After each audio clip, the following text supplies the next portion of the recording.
Bonjour à toutes et à tous et bienvenue sur le podcast Kaizen, un podcast où ici on parle longévité, santé et énergie. Et dans cet épisode, je vais discuter avec le docteur Morgan Aldo, principalement du sommeil, qui est son sujet. Il a écrit un livre sur le sujet qui s'appelle La formule du sommeil. Bonjour Morgan, comment vas-tu? Bah, ça va, merci beaucoup Tristan, je suis content d'être là avec toi aujourd'hui. Super, très bien. Donc, je ne me suis pas présenté. Je suis Tristan Maruyama, nutritionniste et coach. Et donc, Morgane est médecin et également spécialiste du sommeil. Mais tu te présenteras beaucoup mieux. Est-ce que tu peux te présenter, s'il te plaît, pour les auditeurs? Bah, écoute, moi je suis donc docteur Morgan Aldo, je suis médecin généraliste et médecin du sport. Je ne suis pas spécialiste du sommeil parce que le terme spécialiste c'est un terme qui est encadré. Tout à fait. Par contre, j'ai écrit effectivement un livre sur le sommeil et bon, j'ai un peu poncé le sujet Oui, effectivement, mais je ne peux pas prétendre au titre de spécialiste du sommeil. c'est ça. Voilà. Toi, tu fais pas de la médecine spécialisée dans le sommeil, mais tu as écrit cet ouvrage qui est basé sur la littérature scientifique. Et d'ailleurs, tu es sur la réédition parce que la recherche s'actualise, évolue. Et donc, aujourd'hui, on est sur une grande problématique en France, puisque en 50 ans, le Français moyen a perdu à peu près 1 heure et demie de sommeil par nuit, Ouais. et le Français moyen dort à peu près aujourd'hui 6h40 par nuit. Qu'est-ce que tu penses de ces chiffres? Bah, écoute, je pense que c'est évidemment insuffisant. Alors évidemment, quand on parle de sommeil, bon, on va commencer par là, mais il faut parler de quantité. On parlera aussi de qualité, mais la quantité, c'est un des 2 piliers fondamentaux et effectivement, le fait de dormir moins de 7 heures, pour la majorité des gens, ça expose à des problèmes de sommeil. Tu sais qu'on a des moyens dormeurs, des longs dormeurs Tout et à des fait, oui. courts dormeurs Oui, et il y a plein de gens qui pensent être des courts dormeurs. Or, il y a que 25 % des gens qui sont effectivement des cours dormeurs. Donc ça veut dire que les 3 quarts d'entre eux se oui. trompent. Et au sein de ces petits dormeurs, on a vraiment une toute petite fraction de l'ordre de 5%, tu vois, de très courts dormeurs. Mm. Et encore au sein d'eux, on a en fait une anomalie génétique, une variabilité génétique, tu vois, qui fait que chez 0, donc qui est présente chez 0,01% des gens, donc absente chez 99,9% des gens, qui confèrent une résistance à la restriction de sommeil. Et en fait, même chez les courts dormeurs, on retrouve les pathologies des gens qui manquent de sommeil de façon chronique. Donc en fait, les gens qui dorment moins de 7 heures par nuit, on va dire 8 heures, plus ou moins 1 heure de variabilité entre les personnes, et ben en fait, c'est trop peu. C'est trop peu. Et alors, il y a, comme je te dis, tu vois, il y a une petite fraction des gens chez qui ça posera pas de problème, mais chez la majorité des gens, ça posera problème. Oui, bien sûr. Et c'est ça le problème aujourd'hui. Est-ce que juste tu peux définir en termes d'heures, qu'est-ce qu'un court dormeur, un moyen dormeur, un long dormeur? À partir de, voilà, de combien d'heures je peux dire que moi je suis un long dormeur et donc c'est normal que je dors par exemple plus de 9 heures. Alors, bah, le moyen dormeur, c'est 8 heures de sommeil, en admettant, comme j'ai dit, une variabilité de plus ou moins 1 heure. Donc, on va dire, voilà, on va prendre la tranche de 7 heures à 9 heures de On sommeil. parle que des adultes de plus de 18 ans, Oui, oui, oui, oui, absolument. Je bien sûr. parle pas des enfants, je parle pas des bébés, et même, on va mettre de côté les personnes À âgées. partir de 18 ans, Ouais. 21 ans, à partir de quand est-ce qu'on Tu commence sais, à... alors, on aime bien donner des chiffres précis comme ça. Ouais, La vérité, c'est que l'âge en termes d'années, il n'est pas strictement corrélé avec ton âge. ouais, Je veux dire, on a des l'âge variabilités. Voilà, chronologique et l'âge biologique. exactement. Exactement. Oui, c'est juste pour faire le point, c'est que quand on est enfant ou qu'on est adolescent, qu'on est en croissance, etc., sans doute que les besoins sont plus élevés Ah oui, que pour l'adulte. exactement. Alors, pour faire une petite phrase rapide juste sur les enfants, et après je reviens sur ta question, ce qu'il y a d'intéressant, c'est qu'effectivement, les besoins de l'enfant sont plus importants que ceux de l'adulte. Et chez l'enfant, le petit enfant, on a une avance de phase. Ça veut dire qu'il a besoin de se coucher plus tôt Hmm. et de se lever plus tôt. Alors que chez l'adolescent, c'est l'inverse. Il a besoin de se coucher plus tard et de se réveiller plus tard. Ce qui Ok. expose au risque de se lever trop tôt à cause de l'école. Et qui fait qu'en fait, les horaires d'école ne sont pas adaptés avec le rythme biologique de l'adolescent. Tu vois. Ce qui est assez Ça veut dire que si catastrophique. tu demandes à un adolescent de se coucher à 22 heures et de se lever à 7 heures, c'est comme si toi, on te demandait de te coucher à 2 heures du matin et de te lever à 5 heures, tu vois. Donc ça expose évidemment à des problèmes. Et ensuite, par rapport donc, aux courts dormeurs, en fait, ça sera moins de 7 heures, on va dire entre 6 et 7 heures, et les grands dormeurs entre 9 et 10 heures. Voilà. Ok, d'accord, très bien. Mais là, en fait, il y a une question qui vient tout de suite à l'esprit, c'est que on peut se dire qu'il y a un avantage compétitif entre un court dormeur et un long dormeur, puisque une personne, pour fonctionner normalement, aura besoin de pratiquement du double de temps qu'un court dormeur. Comment est-ce que tu expliques ça physiologiquement? Comment ça se fait qu'on ait vraiment besoin de beaucoup plus de sommeil lorsqu'on est un long dormeur qu'un court dormeur?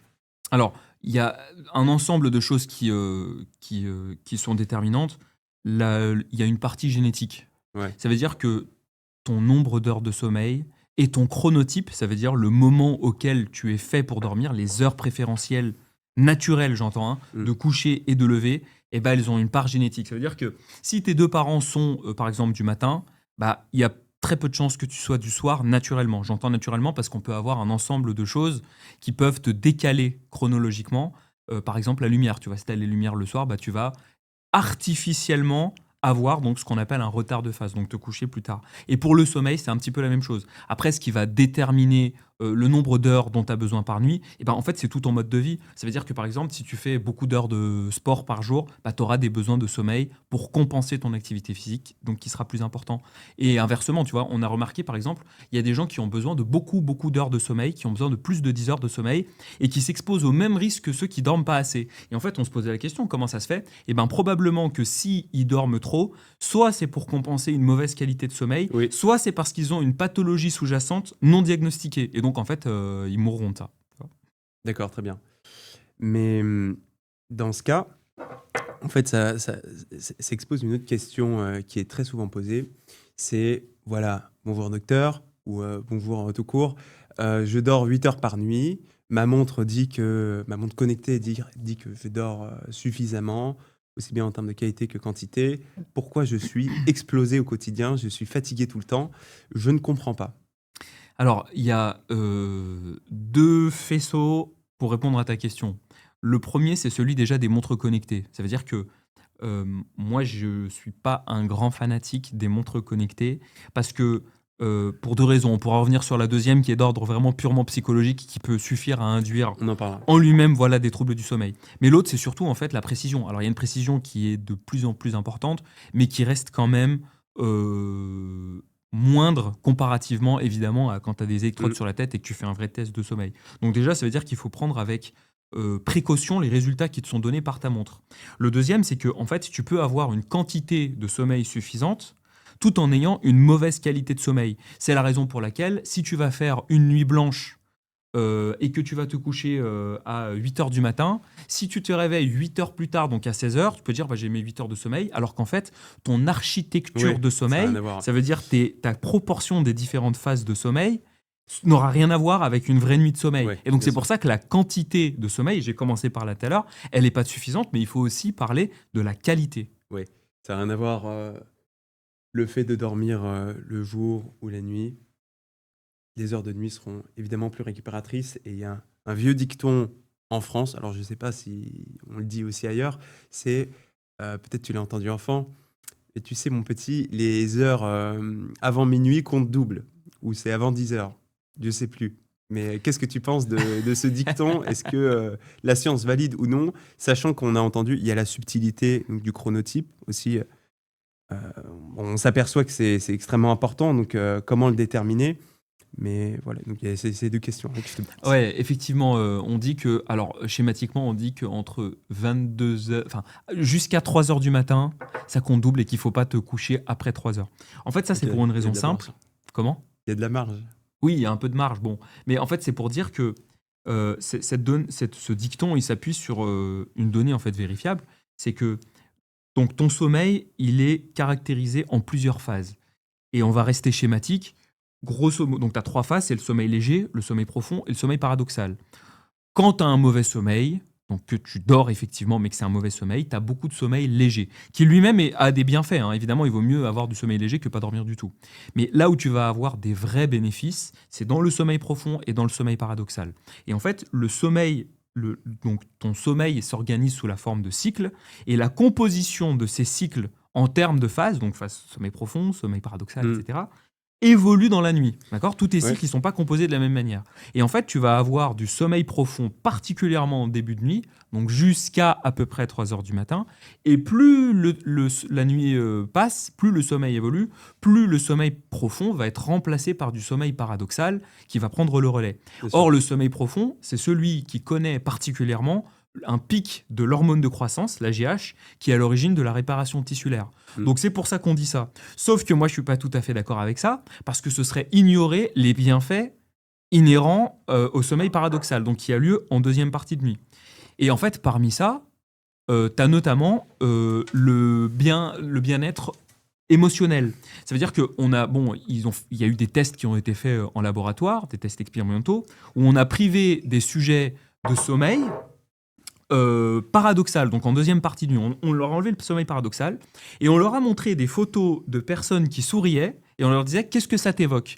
Et ben les personnes donc qui étaient privées de sommeil paradoxal, comparativement avec des personnes qui avaient bien dormi, jugeaient les visages souriants comme étant beaucoup plus agressifs. Donc en fait, le sommeil paradoxal, il est hyper important Bien sûr. pour améliorer donc la vision que tu as du monde qui t'entoure et qui en fait joue un vrai rôle, tu vois, dans notre survie collective, dans le fait qu'on arrive à s'entendre les uns avec les autres. Et il y a un deuxième intérêt, alors qui est un peu remis en question, c'est celui de la testostérone. Parce que je parlais de GH tout à l'heure, mais pour les hommes, c'est intéressant d'avoir suffisamment de testostérone. Pour les femmes aussi. Pour les femmes aussi, mais il y a beaucoup plus de testostérone chez l'homme que chez la femme, évidemment, mais de toute façon, il y a un équilibre chez les deux. Et en fait, il est possible que les personnes qui manquent de sommeil paradoxal aient une testostérone qui diminue, Bien ou sûr. au minimum un décalage dans la production de testostérone qui normalement connaît un pic le matin, tu vois. Donc c'est pour ça que ce dicton qui dit qu'entre 22h et 3h du matin, il est vrai jusqu'à une certaine limite, qui est donc la limite étant les bienfaits du sommeil paradoxal qu'il ne faut pas ignorer, qui sont trop peu souvent évoqués. Oui, mais c'est-à-dire que dans cette configuration, si l'on est forcé par son emploi du temps, ses enfants, le décalage horaire, certaines choses, à toujours se coucher après 3 heures du matin, ou même que ce soit son lifestyle, ses choix de vie, en fait, finalement, on aura toujours une qualité de sommeil qui est inférieure, même si derrière, on essaye de rattraper avec des siestes, avec le fait de dormir plus.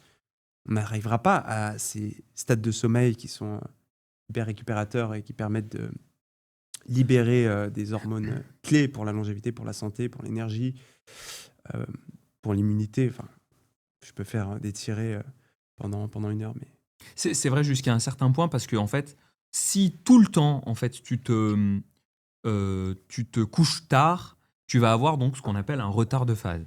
Et ce retard de phase, il fait que bon, ton sommeil, il sera calé sur 3 heures du matin à ouais, X heures, tu vois, t'as 11 couches heures, tard, n'importe mais quoi. t'es régulier au moins. Ces retards de phase, il permet de réaccorder à minima les phases de sommeil. Là où c'est vraiment préjudiciable, c'est en fait si c'est pas régulier, tu vois. Si Ouais, une fois tu vas te coucher, ça c'est le pire. voilà, C'est quand exactement, t'as horaire de nuit et en plus c'est pas régulier. C'est-à-dire exactement. que tu travailles pas de nuit tout le temps. Bah, typiquement, en fait, et là je parle pour les médecins, mais avec les gardes, en fait, ça vous détruit la santé. Ouais. Ça vous détruit le sommeil. Ouais. Complètement. Et Et ben c'est vrai chez les médecins, c'est vrai en fait chez tous les travailleurs de nuit. ouais, Donc c'est pour ça etc. que je te dis que cette adaptation, elle se fait jusqu'à un certain point, parce que les personnes qui vont travailler de nuit, bah, ils meurent précocement. Et ils meurent d'ailleurs Hmm. 10 à 15 ans avant les autres. C'est énorme. C'est monstrueux. C'est monstrueux. Ouais. J'ai rarement entendu une prévalence telle, tu vois. Parce qu'on sait que les athlètes de très haut niveau, ils vivent en moyenne, par rapport aux sédentaires population moyenne, 10 ans de plus. Mais là, tu vois, c'est 15 ans, c'est fou, quoi. Alors Ouais. qu'ils ont potentiellement la même quantité de sommeil. Bon, c'est possible que la quantité, elle soit aussi à minuit, mais du coup, on se demande, est-ce que ça vaut vraiment le coup de travailler de nuit, de travailler décalé, de toujours faire des voyages d'affaires dans le monde entier, etc. Ça vous grignote des années de vie. Donc, Alors moi, de temps en temps, on me pose la question, on me dit, mais je suis travailleur de nuit, comment est-ce que je dois faire? bien sûr. Je dis, alors j'ai la réponse facile. Je dis, bah, change de travail. C'est Ouais. facile à dire, hein. Mais si on me pose vraiment Ouais. la question, au bout d'un moment, je suis pas magicien, tu vois. Oui, bien sûr. On peut avoir des stratégies pour essayer de compenser sur le Ouais. plan de l'énergie, tu vois, en s'entourant de la bonne gestion de la caféine, par exemple, ou en s'entourant de la bonne gestion de tous les synchroniseurs circadiens, c'est-à-dire qui influencent sur tes niveaux d'énergie, favoriser le sommeil, etc. Mais au bout d'un moment, si tu respectes pas ce pourquoi tu es fait, ça veut dire suivre fondamentalement le rythme du soleil. Donc si tu vis la nuit, bah, tu mourras précocement, même si tu essayes de compenser au mieux. Ouais, tout à fait. Alors, pour revenir au chronotype, parce que certaines personnes sont plus du soir. Donc, je ne veux pas que ça fasse extrêmement peur aux personnes qui ont l'habitude peut-être plus du soir, d'aller se coucher plus tard, mais aussi parce que potentiellement, ils se sentent plus productifs, ils préfèrent travailler le soir. Ça, moi, j'observe ça. Alors ça, c'est mon observation, hein. Souvent, chez les artistes, Ouais. ils sont plus du soir. Moi, mes parents sont artistes et ils ont toujours travaillé de soir. Ouais. D'ailleurs, ce qui fait que j'ai une enfance avec un rythme de sommeil catastrophique. Mais euh, comment parler à ces personnes-là qui sont potentiellement du chronotype du soir? Est-ce qu'ils devraient rester sur le travail du soir ou Alors, bien avancer? il y a, comme je t'ai dit, en fait, tu vois, donc, il y a un chronotype intermédiaire qui regroupe la majorité des gens. En fait, c'est Ouais. 50% des gens. Et ensuite, dans les 50% restants, c'est réparti à peu près équitablement entre 25% des gens du matin et 25% des gens du soir. Et Mm. toujours comme d'habitude, comme avant avec les durées de C'est sommeil. drôle comme stat, hein. C'est Ouais, ouais, vraiment ouais, bien ouais, fait. ouais, ouais. Mathématiquement, Mais c'est dingue. alors figure-toi qu'il y a j'allais dire une explication, une théorie, tu vois, qui explique ça, qui explique pourquoi on a des chronotypes en fait. C'est pas laissé au hasard. Mm. Et en fait, il y aurait un intérêt au sens de la survie. Théorie de l'évolution. Et ce sens, en fait, ce serait que euh, lorsque tu as tout le groupe Bien sûr. qui est endormi au même moment, il est vulnérable. Oui. Alors que si du coup, tu n'as qu'une fraction des gens, en fait, tout le monde ne dort pas au même moment, et ben la durée au cours de laquelle tout le monde est en train de dormir est restreinte, tu vois. Si tout le monde va se coucher à 22h et se lève n'importe quoi à 6h du matin, ben en fait, tu as 8 heures au cours desquelles tout le groupe est endormi. Tu peux décimer toute la tribu, oui. Voilà, maintenant, si tu as des gens qui vont se coucher plus tôt que d'autres et se lever plus tôt que d'autres, et d'autres plus tard et se lever plus tard, ben en fait, tu as un intervalle qui est beaucoup plus réduit en termes de temps. Donc, tu es moins vulnérable, tu vois. Voilà. Et donc, en fait, dans chaque chronotype, tu vas avoir une petite fraction des gens qui vont être effectivement très extrêmes dans leur chronotype, tu vois. Mais c'est une mineure partie des gens. Bien sûr. Maintenant, moi, pour ces gens-là, donc pour répondre à ta question, ces gens-là, je leur dis, je pose toujours la question, est-ce que tu es vraiment à ce point-là du chronotype du soir? D'accord. Et donc, ça pose la question, fondamentalement, de dire de quel chronotype je suis. Oui. Et pour savoir ça, en fait, alors, soit tu peux le faire avec des questionnaires. Il y a un questionnaire qui est connu qui s'appelle le questionnaire de Horn et Ostberg, que tu peux faire en ligne. Mais je trouve qu'il a quand même des limites. Moi, j'aime bien dire plutôt, il faut que tu sois dans des conditions, par exemple, de vacances, tu vois, pas des conditions de stress. Et il faut que tu essayes de vivre naturellement. Ça veut dire sans stimulation extérieure, sans avoir ton téléphone, etc. Et que tu vois au bout de plusieurs jours à quelle heure naturellement ton corps va t'envoyer des signaux pour aller dormir. C'est-à-dire à quel moment tu as sommeil, à quel moment tu dors et à quel moment tu vas te lever. Sachant que, évidemment, je te dis plusieurs jours parce une horloge biologique, ça se synchronise en plusieurs jours. Si tu as l'habitude de dormir à 2 heures du matin, même si tu serais éventuellement fait de façon naturelle pour te coucher à 22h, c'est pas au bout de 2 jours que tu vas passer de 2h du matin Combien te de coucher jours, à 22h. je pense Ça met plusieurs jours. Ça met plusieurs jours. Ouais. Pareil, ça varie d'une personne à l'autre. Moi, j'aime bien, chez les personnes qui veulent adopter un nouveau rythme, leur dire de décaler leur réveil de 15 à 20 minutes tous les 3 jours. Tu vas soit retarder, soit, et en général c'est dans le sens inverse, te lever plus tôt, donc te coucher plus tôt, de 15 à 20 minutes tous les 3-4 jours. D'accord. Modo. Idéalement, pour se recaler, il faut être très progressif, du coup. Ouais. C'est pas, on passe d'un rythme nocturne à... Mais de toute façon, se recaler du matin. tu peux essayer, tu verras. Si tu as l'habitude de te coucher à 2h du matin, c'est une expérience répétée et répétée de multiples fois et par n'importe qui veut le faire. Si tu te couches à 2h du matin et tu veux te lever, tu veux adopter un nouveau rythme et te coucher à 22h, donc tu as 4 heures d'intervalle, tu peux essayer. Hein. Tu vas voir, la première nuit, tu vas mal dormir, la deuxième nuit, tu vas mal dormir, la troisième nuit, tu vas mal dormir, et après, tu vas abandonner et reprendre ton ancien rythme. C'est pour ça que la progressivité, elle est capitale. Parce que ton horloge biologique, elle se commande pas, c'est pas un bouton sur lequel tu appuies, tu vois. Oui, bien sûr. Dans ton livre, tu parles que la chambre des personnes est souvent sous-optimisée et qu'il faut considérer sa chambre et son lit comme un temple du sommeil. Et quelque chose que je trouve très intéressant, c'est que le lit, donc d'après ton livre et la littérature scientifique, il faudrait le réserver pour 2 activités, enfin, surtout une activité qui est dormir, potentiellement une deuxième qui est la sexualité. Euh, et encore entre guillemets. Donc, idéalement, en sexualité, ça serait ailleurs que le lit. Ce qui serait, enfin, qui est assez dingue. Mais du coup, comment optimiser sa chambre et son lit véritablement pour avoir un meilleur sommeil et à quel point c'est vraiment important? Alors, en fait, pourquoi déjà on dit ça, qu'il faudrait que le lit ce soit que pour dormir? C'est parce que le cerveau fait des associations entre ce que tu fais et l'endroit où tu le fais. Donc ça veut dire que si tu associes la chambre à coucher avec le fait de dormir, et uniquement de dormir, il y aura un renforcement entre le fait d'aller dans ta chambre et dormir. Versus, si tu vas dans ta chambre et tu commences à travailler, à te disputer, à jouer, à scroller, à faire machin, bah ça créerait, on va être prudent dans l'assertion, tu vois, en disant ça créerait des associations qui pourraient donc gêner le sommeil. Bien sûr. T'allais dire un truc ? En fait, c'est la même chose que pour travailler.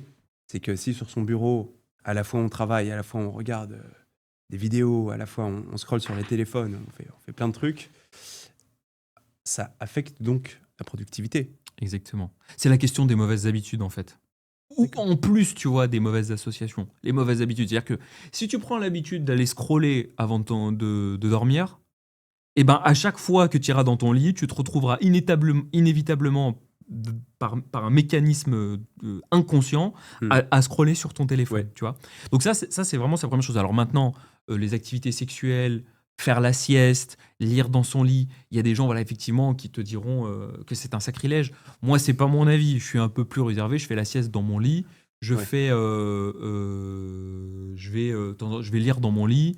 Ça me dérange pas. Tu vois, il y a un moment où moi, je suis assez pragmatique sur le fait de voir si effectivement il y a un changement quand tu vas modifier tes habitudes. Oui, je pense que c'est important de connaître l'optimal, c'est quoi l'idéal, et puis ensuite de voir ses réalités.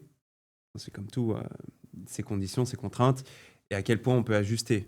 Totalement. Parce que pour atteindre l'optimal, je connais personne qui atteint l'optimal santé. Je sais pas si toi d'ailleurs, tu as un sommeil qui est à 100 sur... tu n'as pas de tracker peut-être, mais comme Brian Johnson qui cherche toujours à avoir à 100 en termes de score de sommeil. Mais il faut toujours déjà chercher l'amélioration. Je pense que c'est le plus important. Moi, alors, il faut savoir que j'ai écrit mon livre parce que j'étais insomniaque. En fait, j'ai été 3 ans insomniaque et alors je me suis tapé toute la définition de l'insomnie primaire. Est-ce que c'était à partir des gardes ? Alors, figure-toi que non. Pas du tout. Ça a même été les gardes qui m'ont sauvé. C'est complètement paradoxal, contre-intuitif. En fait, moi, ce qui a déclenché un mauvais sommeil chez moi, c'est que je me posais pas la question, ça a été le sommeil en couple. C'était de dormir à deux. Ouais.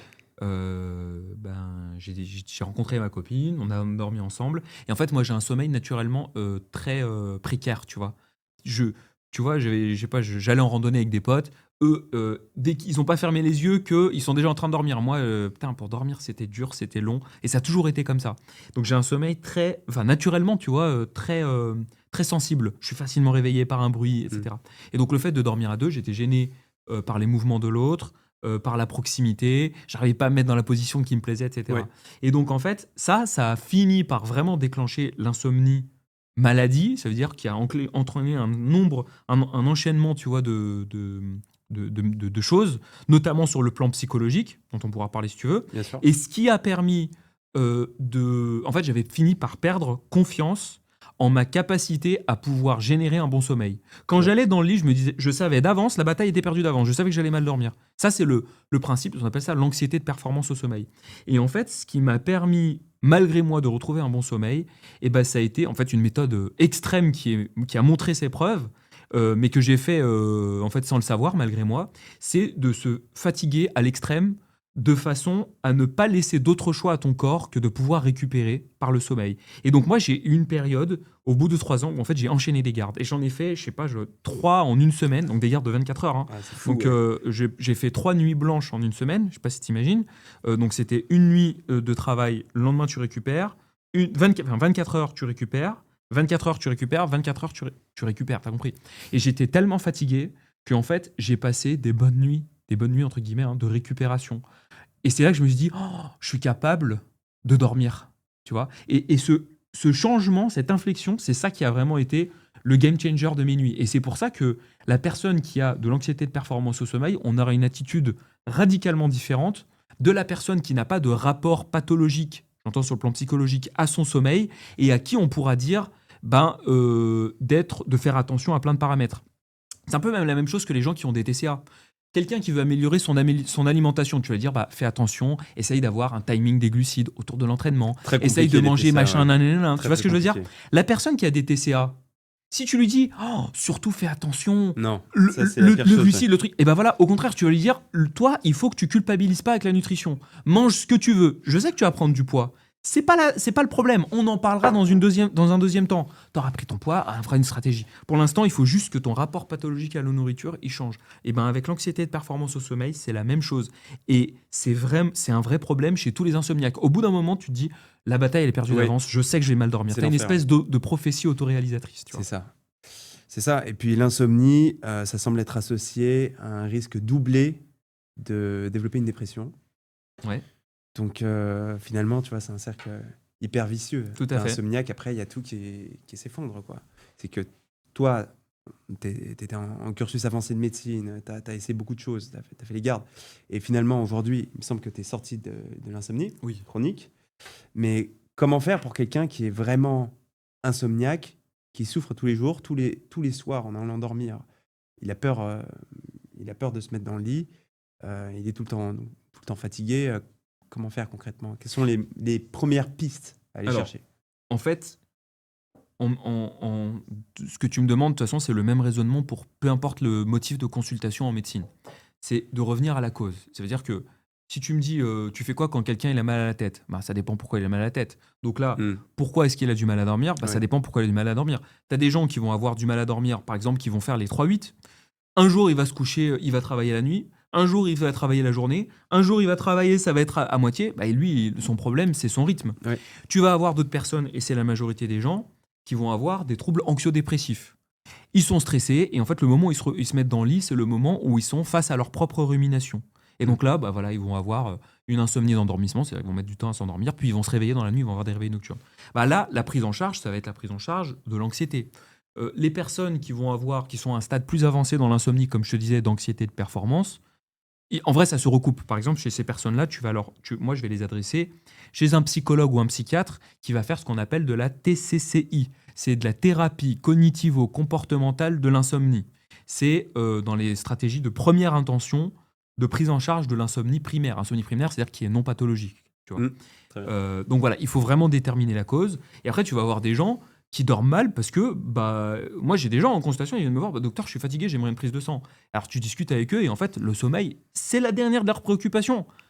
Bah oui, déjà, ça va passer par exemple par avoir des choses qui sont plus logiques, enfin plus connues, je dirais. Ça veut dire éviter les écrans le soir, avoir une routine, pas manger trop tard, Ouais, proche du c'est-à-dire, sommeil, etc. faut un tu petit vois. peu tout mal. Et bon, première intention, on l'a entendu, c'est voir sur le côté TCCI avec un psychiatre, un psychologue. Mais en fait, si à la base, ça, je sais que toi tu le regardes, mais c'est peut-être pas le cas de tous les médecins. Si il y a aucune activité physique, il voit pas le jour.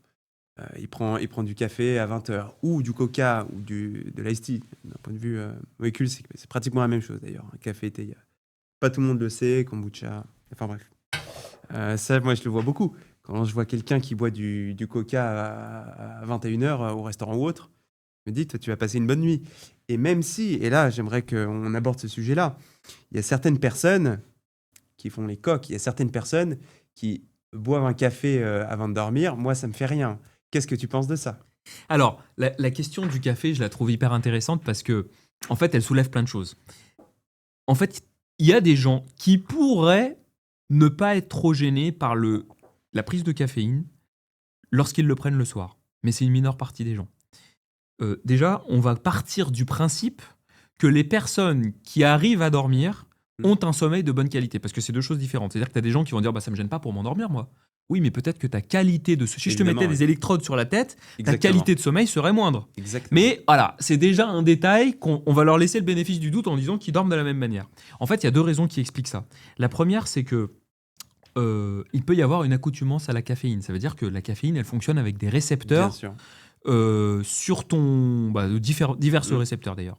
Et lorsque comme n'importe quelle drogue, plus tu vas en consommer, plus ton niveau de réception, de sensibilité à la molécule donnée diminue. Oui.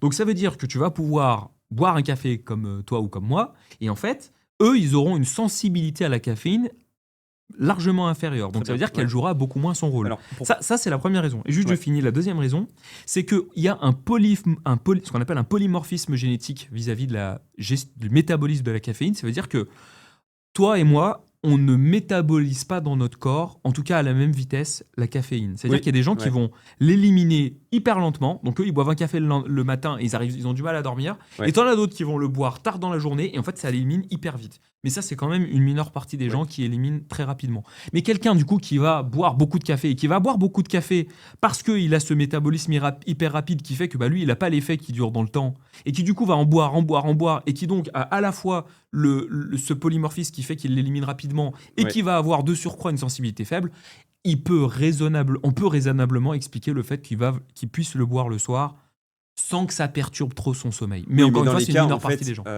dans tous les cas, ça va pas améliorer son sommeil Ah de bah non. prendre de la caféine Ah non. après 16 heures. Ça, Ah c'est non. sûr et certain, tu Ah vois. oui, Parce que le mécanisme de la caféine, donc un bloqueur d'anéosine qui va faire que ça va un peu bloquer la fatigue. Et donc, si on a les récepteurs qui sont qui sont désensibilisés, un peu saturés, etc., euh, l'action de bloquer la fatigue est un peu moindre. Sauf que dans tous les cas, en fait, si tu le prends, si tu prends le soir, même si ça aurait zéro effet, il n'y aurait pas de bénéfice à prendre un café le soir ou de prendre un café d'ailleurs dans l'après-midi. Un tea time dans l'après-midi, tu vois, en fait, finalement, ça n'a pas de sens d'un point de vue santé de faire ça. J'adore le thé, le thé vert, etc. Mais moi, je coupe après-midi, à midi, parce que demi-vie de la caféine, à peu près 6 heures, quart de vie 10 heures. Voilà, on pourrait se dire caféine. Moi, l'heure que je donne, c'est après le déjeuner, on coupe, tu vois, pour être à peu près sûr. Je sais pas ce que tu en penses. Et juste une chose, j'ai remarqué, mais aussi, il y a des études qui soulèvent que chez certaines personnes, l'effet de la caféine sera plus important vers la fin en fait, de l'actif. Ça veut dire, ils le prennent vers 14 heures et en fait, ça aura le plus d'impact vers 20 heures, etc. j'ignorais ça. C'est intéressant. Ce qui est recommandé, on va dire, c'est d'éviter d'avoir une source de caféine 8 heures avant de dormir. Sachant que tu as parlé de demi-vie.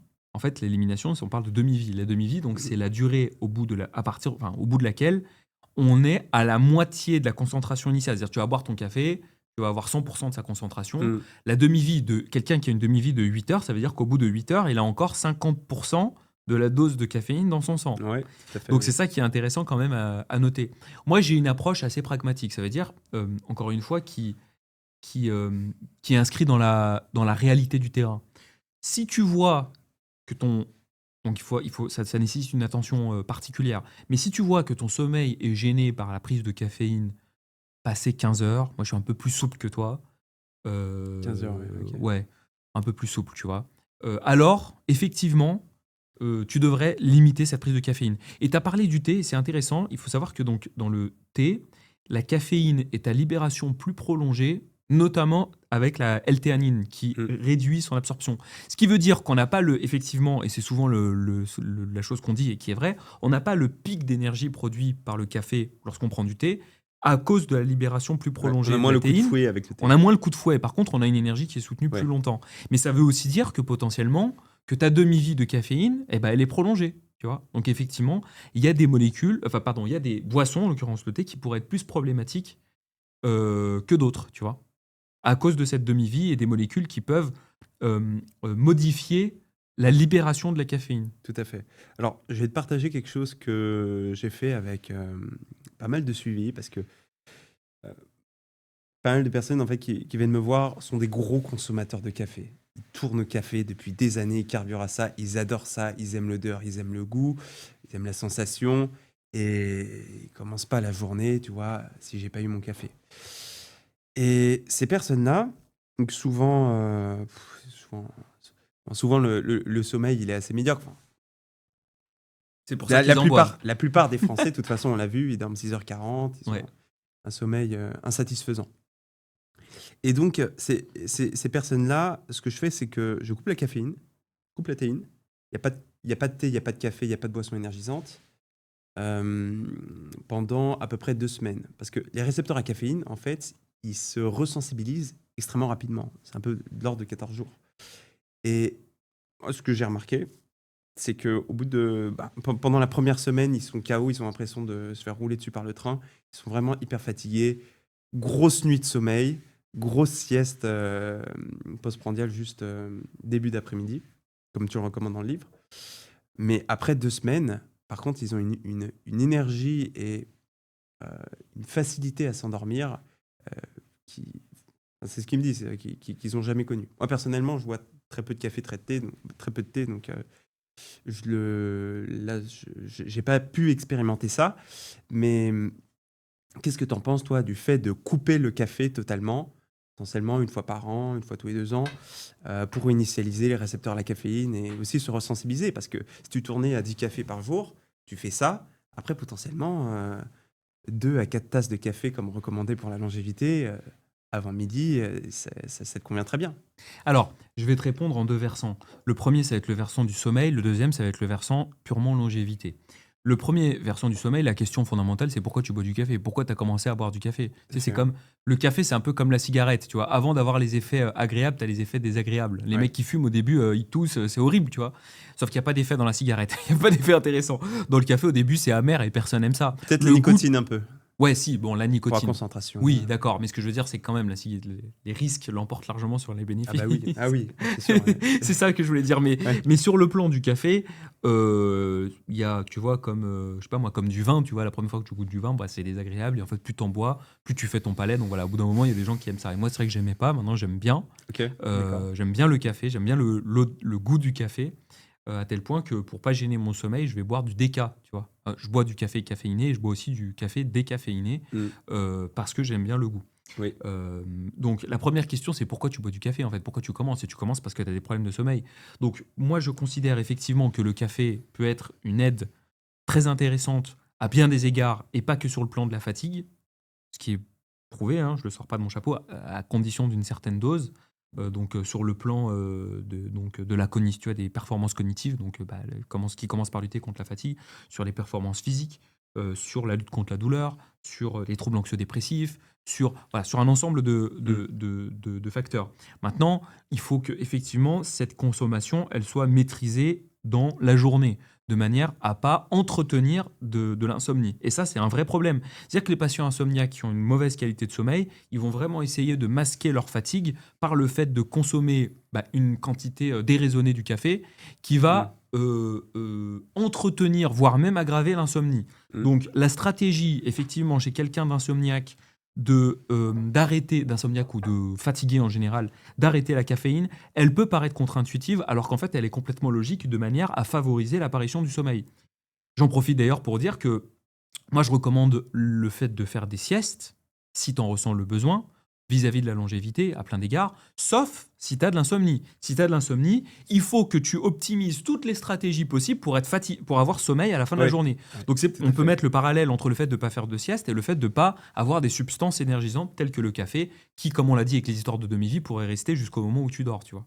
Donc ça, c'est le premier versant. Le deuxième versant, celui de la longévité, quand même, c'est que le café et les boissons qui contiennent de la caféine en général, donc le thé, elles ont montré que les personnes qui en boivent, et ça c'est assez contre-intuitif quand on sait que donc il y a des gens qui vont en boire, qui s'exposent à l'insomnie et qui donc augmentent leur risque de mortalité précoce, le fait de boire du café, ça diminue la mortalité précoce et c'est dose dépendant, jusqu'à 4 tasses en l'occurrence de café par jour. Ouais, Ça veut dire que tout à fait, à peu près, ouais. boire une tasse de café par jour, ça protège, tu meurs moins précocement que si tu n'en bois pas. 2, c'est mieux que 1. 3, c'est mieux que 2. 4, c'est mieux que 3. Et il n'y a pas de différence, et c'est là qu'on va tout concilier, il n'y a pas de différence entre le fait de boire du café caféiné et de boire du café décaféiné. Ça octroie les mêmes bénéfices.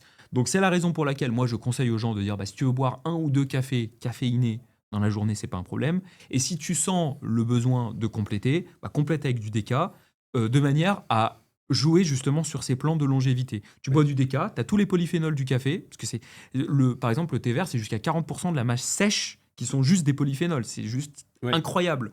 Et dans le café, c'est quasiment la même chose. C'est énorme, ouais. Tu vois, c'est énorme. Et il y a des vrais... Je veux dire, c'est montré et remontré. Ouais. Alors, c'est des études, tu sais...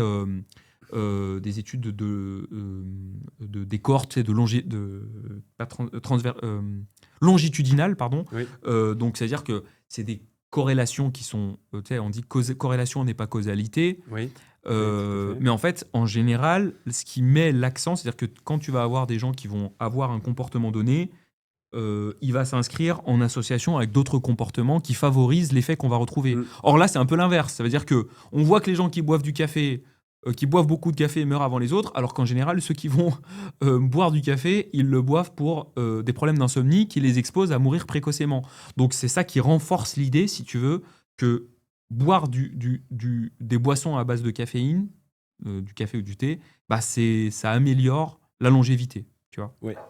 Toi, tu expliquerais aujourd'hui par la forte teneur en polyphénol Ah bah oui. du café, etc. Oui, puisque Ouais. le fait d'avoir du café décaféiné, ça a quasiment ça a les mêmes bénéfices Ouais. que du café caféiné. Ouais, ça, c'est ce qu'on observe. Faut savoir aussi que le chocolat, par exemple, contient une part assez importante de caféine, de magnésium et de polyphénol. Tellement. Mais ce que je trouve super intéressant en nutrition, c'est que bon, tu sais, tous les jours, on découvre des choses en nutrition. Et en fait, il y a beaucoup d'éléments. Bon, on ne sait pas, on sait pas pourquoi. Ce truc-là, ça fait vivre un peu plus longtemps. Il semblerait, mais on ne saurait pas trop en parler. Et par exemple, Jeanne Calment, qui est la doyenne de l'humanité dans l'histoire, donc 122 ans, française, elle avait une hygiène de vie qui ne semblerait pas ultra pro-longévité, tu vois. Elle buvait de l'alcool tous les jours, elle mangeait beaucoup de chocolat, riche en polyphénol. Donc on essaye de trouver des associations de pourquoi. Mais par contre, il y a des choses qui semblent... on ne peut pas dire c'est exactement pour ça, mais elle faisait du sport jusqu'à très très tard, elle fait du vélo, très active, une grande insouciance, etc. On retrouve toujours des dénominateurs communs, en fait, chez les personnes qui vivent très longtemps. Mais pour que ce soit pratique pour les auditeurs qui nous donnent leur écoute actuellement, est-ce qu'on pourrait faire la journée type longévité, la journée idéale pour la santé, pour être en plein d'énergie, en top santé, avoir les hormones à fond, la libido à fond, être au top au niveau performance sportive? On va faire la meilleure journée, puis après on va faire la pire journée possible, ok? C'est un exercice difficile. Alors, Ouais, tout à fait. parce qu'en fait, il mêle plein de facteurs.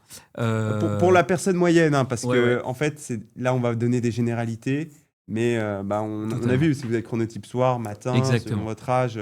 Bon, on donne des généralités vraiment pour personne moyenne, et donc comme les études, on va prendre un homme parce que c'est moins sujet aux variations Ouais. hormonales et physiologiques. Alors, écoute, déjà, je vais commencer par te répondre en te disant que la journée idéale type, euh, elle est trop. En fait, il y a une part trop importante dans la satisfaction qu'on a dans son quotidien et qui varie d'une personne à l'autre. Et cette satisfaction, elle est trop importante, je trouve. Mm. Tu vois, le fait d'être Ouais. épanoui, mon épanouissement à moi, bah, ce sera pas forcément exactement le même que toi. Ouais. Et c'est la raison pour laquelle il y a des gens, tu leur dis, bah ouais, boire du café, c'est bon pour la santé. Mais si c'est un calvaire pour eux, ils Ouais, détestent le goût, ouais. bah bois pas de café en fait. C'est pour ça que je D'accord. bois pas de café. Ça, c'est la première raison. Et le premier point. Et le deuxième point, c'est que on va dire des choses, et en fait, la science, comme tu l'as dit, elle est toujours remise en question. Mm. Et il y a des choses que je vais dire, et pareil, donc tu as des choses qui vont être plus ou moins montrées, et donc tu as des niveaux de preuves différents. Oui. Dans chaque domaine, par exemple dans la nutrition, notamment dans la nutrition, c'est un énorme sujet de débat. Tu vas avoir des gens qui vont te dire, je te parle, ouais, bah, mange du régime méditerranéen avec plein de fruits et de légumes. Tu vas avoir des gens qui disent, oh, surtout pas régime carnivore, d'accord. Donc, Exactement. Ouais. je dis ça un peu en disclaimer, tu vois. C'est-à-dire que en fait, c'est une ouverture au débat. Ouais, c'est pour ça que j'ai fait le disclaimer aussi. Alors, moi, je te dirais déjà, il faut que tu commences ta journée en te levant au chronotype pour lequel tu es fait. Oui. Connaître son chronotype, du coup. Connaître son chronotype. Qui est l'étape d'avant. Voilà, mais de toute façon, il y a un ensemble d'étapes avant. Je dirais, voilà, il faut que tu te lèves donc au chronotype pour lequel tu es fait.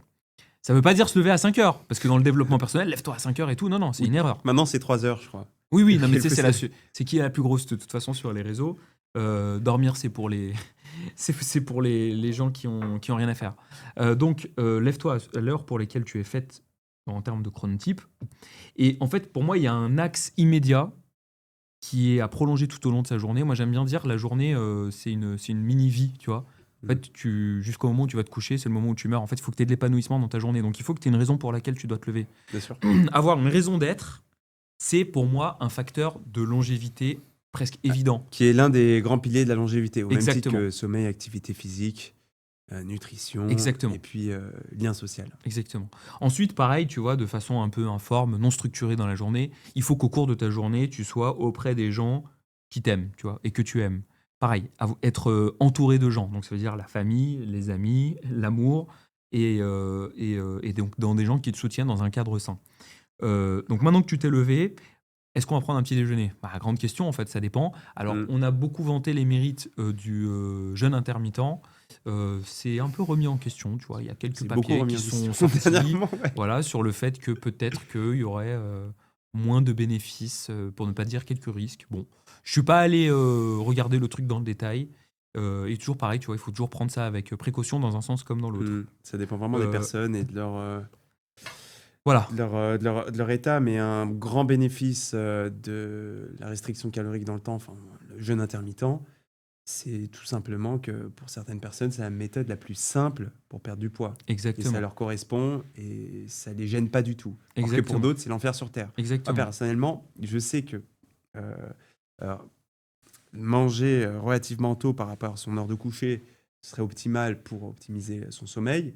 Seulement, moi, si je mange pas en grande quantité le soir, je vais toujours me réveiller pour manger. Parce C'est voilà, que j'ai un appétit qui est très régulier. Mais ça, totalement. c'est vraiment propre à moi. Mais ça, c'est bien, hein. Ça, c'est signe que tu as des repas structurés et le fait de manger à des horaires réguliers et de voilà. Et en fait, moi, je suis totalement d'accord avec toi. Pour moi, il faut effectivement, en fait, cette question, elle doit répondre à ton équilibre à toi. Il y a des gens qui vont pas manger le matin, non pas parce qu'ils en ressentent pas le besoin, mais parce qu'ils n'ont pas le temps, qu'ils se lèvent, que c'est anarchique, Ouais. vite, vite, vite, tu vois. Bon, ça, c'est évident que eux, ils auraient plutôt intérêt à changer, modifier certains paramètres de façon à avoir le temps de manger, donc soigner leur sommeil, etc. C'est pas toujours évident, mais voilà. Moi, je sais que je suis comme toi. Ça fait des années que je fais du jeûne intermittent. C'est ce qui me permet d'avoir des écarts sur le plan nutritionnel par ailleurs, tu vois, et de, en fait, entre guillemets, de compenser, j'entends, tout en restant bien en rapport à la nourriture, hein, parce qu'il y a des gens compenser, pas compenser tout aussi, bah, tant que tu as un bon rapport à la nutrition, tu vois. Euh, et je sais que moi, je commence à avoir faim vers 10-11 heures. Donc, je vais me prendre une espèce de mini collation maintenant, tu vois, Ok, d'accord. le matin. Mais je mange pas en me levant. Moi, quand je me lève, donc du coup, c'est-à-dire, je me lève typiquement avec un objectif. Je sais que moi, je suis performant. Tu parlais tout à l'heure des gens qui sont performants le soir. Moi, je suis performant le matin. Mm. Donc, typiquement, je me lève. Avant, je faisais une routine matinale. Tu vois, une routine qui me permettait de faire des assouplissements, des massages. Je faisais de la méditation. Maintenant, en fait, je sentais que je sais que j'ai un chronomètre, tu vois. J'ai 4 heures, on va dire, devant moi, au bout desquelles je suis plus performant Ouais. cognitivement. Le focus, Donc, c'est pas infini. non, le focus Ouais, n'est pas infini. tout Et à si je me fait. lève, je suis directement performant. Ouais. Je me lève, tu sais, l'inertie de sommeil, c'est-à-dire la transition entre l'état de sommeil et l'état de veille. Mm. J'ai mes propres stratégies éprouvées, tu vois, pour qu'elles soient hyper rapides. En 15 minutes, je suis vraiment hyper opérationnel. Donc la routine matinale de 1 heure, en fait, je voyais que je perdais du temps. Donc cette routine qu'il faudrait garder dans un objectif de longévité, je la fais entre les séances de type work. Ouais. Tu vois. Je vais faire mes séances, 3/4 d'heure, 1 heure de travail, et puis voilà, je vais m'étirer, je vais faire mes machins, ma méditation, etc. Mais voilà, donc ça c'est pour, on va dire, le starter de la journée. Ensuite, je te dirais, évidemment, sur le plan de la nutrition, moi je reste de l'école, même si elle est remise en question, régime méditerranéen. C'est la plus prouvée. C'est la plus prouvée. Scientifiquement, dans l'Ouest, c'est Exactement. le plus Sachant prouvé, le plus que, solide. on va quand même mettre des nuances, régime méditerranéen. Le régime méditerranéen de l'Italie, c'est pas le régime méditerranéen du Liban. D'accord. Ils mangent pas de la même manière. Et le vrai régime méditerranéen, contrairement à ce qu'on dit, il y a une proportion de féculents notamment, j'allais dire de glucides, mais c'est faux, de féculents notamment, qui est quand même assez moindre, en tout cas au regard de la proportion occupée par les végétaux de type légumes, tu vois, ou légumineuses. Donc moi, je suis d'école régime méditerranéen. C'est vrai que je vais avoir tendance à placer les protéines animales plutôt en début et milieu de journée et à les limiter en fin de journée. Ça, c'est ce qu'on appelle la chrononutrition, la biologie chrononutritionnelle. En termes de niveau de preuve, on n'est pas au sommet, d'accord. Par exemple, tu parlais tout à l'heure de ne pas manger trop tard par rapport au coucher. Ça, c'est, j'allais dire, il n'y a pas de débat, il y a toujours un débat, tu vois. Mais Ouais. en niveau de preuve, on est quand même bien au-delà, tu vois. Non, en fait, j'ai envie de te dire, c'est comme le bénéfice de boire du café juste avant de dormir. Tu vois, il n'y a, y a pas vraiment de débat, en fait, par quel mécanisme ça t'aiderait à dormir. Tu peux aller chercher très très loin. En fait, si tu manges juste avant de dormir, qu'est-ce qui va se passer?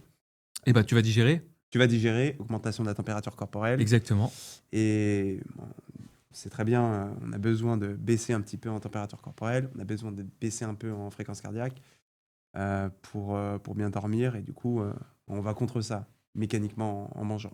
On va pas faire l'inverse, on va pas baisser en Exactement. FC, on va pas Exactement. baisser la température en mangeant. Donc, Totalement. là-dessus, il n'y a pas vraiment de débat, même Non. si on ne veut pas donner des dogmes. Totalement. C'est un peu le cas. Donc ça, c'était, on va dire, donc là, ce que je t'ai dit, c'était par rapport au début de journée, le fait d'avoir voilà, un travail qui t'épanouit, parce que bon, on va quand même se rester dans la réalité de la majorité des gens qui ont, comme moi, en fait, un travail. Moi, j'ai la chance d'avoir un travail où je travaille j'ai la chance de pouvoir adapter mes horaires Hmm. et donc de vraiment les synchroniser sur mon rythme Oui, et d'avoir un travail qui m'épanouit, en fait, tu vois. parce que toi, tu travailles à SOS Médecins. Ouais, moi, mon activité principale, c'est SOS médecin. Ouais. Et donc, en fait, j'ai un cadre qui est vraiment, en vrai, unique de travail, où je me déplace chez les gens et où Ouais, je fais des ça, trucs c'est un peu hors du fantastique. commun. Ouais. Par exemple, des découvertes de cadavres, enfin, des trucs, tu sais, où tu as des choses à Ouais. raconter. Ouais, Et en c'est fait, incroyable, moi, ça m'épanouit. Donc, si tu veux, j'aime ce que je fais, tu vois. Et ça me permet de dégager du temps pour pouvoir faire les vidéos, etc. Donc, en fait, ça, c'est vraiment trop important. C'est-à-dire de réussir à contextualiser un cadre, de faire formater un cadre qui te permettent en fait d'être heureux fondamentalement dans ta journée.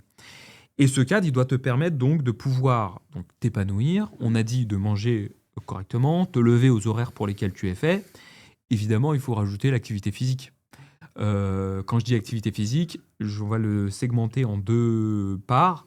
La première, c'est l'activité physique non sportive, donc c'est les NEET. Donc, ça veut dire rester actif tout au long de la journée et Ouais. notamment avoir un nombre minimal de pas dans la journée. Ce qui est montré, on va regarder avec des chiffres ronds, c'est d'avoir au moins 3000 pas par jour, idéalement 7000. 3000, c'est à partir desquels tu as des bénéfices. Oui. Et ça monte graduellement jusqu'à 7000. Quand tu as moins de 3000, c'est vrai que Ça fait pas beaucoup. ça sent pas bon. Ouais, mais ça va vite. Enfin, ça va vite. Je veux dire, si tu fais une journée deep work chez toi, à la fin de la journée, t'as pas fait de pas. Et en plus, Mm. tu meurs précocement quand tu es trop assis et surtout quand tu as une station assise ininterrompue. Donc il faut que tu te lèves dans la journée. C'est ça que je dis en plus NEET, c'est de te lever, faire, j'en sais rien moi. Moi, je me lève faire des squats. Ouais, je fais 25 squats toutes les 30 minutes. Voilà. Ouais, ok. Et puis, moi, je vais me mettre au bord de l'escalier, je vais faire quelques tractions, quelques pompes, tu vois. Voilà. Ouais, des pauses actives. Voilà, Ça te exactement. permet de potentiellement avoir les mêmes bénéfices que les pas, mais ça prend un petit peu moins de temps. Exactement. Sachant que je vais essayer d'avoir, encore une fois, minimum 3000 pas. Et en fait, ce qui est intéressant, c'est que tu as 10% de diminution de mortalité précoce tous les 1000 pas, de 3000 à 7000. Je sais pas si tu te rends compte, c'est monstrueux. 1000 Ouais, pas, c'est c'est pas monstrueux. énorme. Hein. Ouais. Et à partir de 7000, ça continue Ça d'augmenter. En plafonne. fait, il n'y a pas de plafond. Il n'y a jamais de plafond. Ouais. Les études vont jusqu'à 12 000. Ouais. Et en fait, à 12 000, ça continue encore. Ouais. Mais si tu veux, effectivement, ça devient de plus en plus plat. Ouais, le retour, Voilà. il est de moins en moins intéressant. Exactement. C'est ce que je veux Mais donc dire. 7000, c'est vraiment le ratio minimal, on va dire, parfait à avoir. Si tu arrives à 10 000, on aime bien les chiffres ronds, c'est très bien. Hein. Mm. Donc ça, c'est l'activité physique non sportive. Après, l'activité physique sportive, bah, évidemment qu'il faut en avoir. Bon, si on veut être borné, on dirait qu'il faut de la musculation et qu'il faut du cardio. Ouais. Moi, j'aime bien dire, en vrai de vrai, fais l'activité physique qui te plaît. Parce que nous, on parle entre nous, on a des... Bon, ça nous paraît évident, tu vois. Mais il y a plein de gens, tu leur dis muscu, bah, des gens, ils n'aiment pas aller dans les salles, ils n'aiment pas, voilà. Ils savent Fais pas une faire, activité, ils savent pas ça a faire, l'air ils ont compliqué. peur, etc. Voilà. Il y a une distance vis-à-vis de la salle, etc. Donc, c'est comme avec les pas. Hein. C'est-à-dire qu'il y a des personnes qui vont dire, optimal, 10 000, 15 000, 20 000 pas par jour. Et tu fais 3 entraînements de muscu, 3 entraînements de cardio, une méditation de 2 heures au sommet d'une montagne. Mais en fait, c'est inaccessible, tu vois. Donc, ça ne sert à rien de dire ça. Il faut toujours s'adapter à la personne par rapport à son contexte, qu'est-ce qu'elle peut mettre et comment tirer le maximum de bénéfices par rapport à son cas. Je suis totalement d'accord. Et en fait, là où je voulais en venir, justement, c'est qu'au final, il faut que tu bouges. Si tu bouges en faisant du ping-pong, mais va faire du ping-pong. Tu vois, Ouais, si vraiment c'est ça, ou si je te dis fais de la musculation comme tu as dit, va courir, va faire du hit, tu vois, va faire des fractionnés, et qu'en fait il déteste et qu'il finit par rester chez lui, mais va faire du ping-pong, va faire du badminton, va faire du foot, va faire ce qui te plaît en Ouais. fait, va faire un basket entre potes. Cueillir des Il champignons. faut que tu bouges, va cueillir des Tu vas champignons. faire Évidemment. des flexions de genoux, tu vas faire des squats, Totalement. tu vas faire des petits champignons. Totalement. Ouais. Donc là, on a dit, bon, on va pouvoir parler après, si tu veux, de la routine du soir, etc. Mais on a dit en gros, se lever du bon pied, avoir un sens dans la vie, être entouré des bonnes personnes, avoir une activité physique, une nutrition qui soit adaptée, Moi, comme tu l'as dit, je suis tout à fait d'accord avec toi. Et pour moi, c'est trop important dans l'équilibre de vie. C'est de dire justement que il faut, tu sais, c'est la loi de Pareto 80-20. Voilà, 20% du temps, fais n'importe quoi, c'est pas grave. Si ça te permet de tenir les 80% restants du temps et notamment de conserver un rapport sain avec tous les déterminants de la santé, moi, ça me pose pas. Moi, c'est ce que je fais, hein. Hmm. Ça me pose aucun problème. Des fois, je vais même pas faire 1000 pas. Je vais manger n'importe quoi. Je vais pas faire d'activité physique. Je vais pas faire gaffe à mon sommeil. C'est moi qui te le dis. Et en fait, euh, je fais une loi de Pareto. C'est-à-dire que 80%, alors ça dépend, il y en a sur lesquels je suis plus intransigeant que d'autres. Par exemple, le sommeil, tu vois, parce que tu peux manger n'importe quoi, tu vois, tu peux ne pas faire d'activité physique, ça va. Si tu soignes pas ton sommeil, tu as une altération de ta qualité de vie qui est immédiate. Tu es fatigué le lendemain, c'est désagréable, tu Ouais, vois. tout à fait. Voilà.